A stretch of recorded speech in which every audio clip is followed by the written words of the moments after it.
A e dini që Gjeli mund të këndoj edhe kur është i shordhur dhe nuk shordhohet nga britma e vet. Gjithë jetën kemi dëgjuar Gjelin që këndon në mëngjes, por pak e din që ai mbyll vetveten nga zhurma e vet. Kur Gjeli këndon, ai thjesht nuk lëshon zërin, ai klith me një forcë që mund të arrijë mbi 130 decibel, afërsisht sa një koncert rock nga afër ose sa një motor avioni nga një distancë e shkurtër.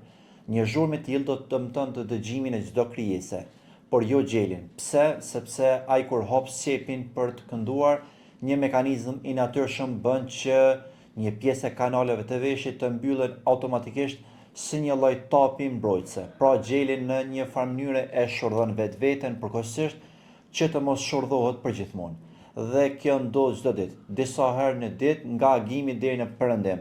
Nuk këndon vetëm për të treguar se po agon dita, Gjeli e bën këtë për të mbrojtur territorin, për të lajmëruar pulat dhe për të treguar se unë jam shefi këtu. Pra, herën tjetër që ta dëgjosh të këndoj, mendoje pak, ai po klith aq fort sa vet e mban veshin mbyllur.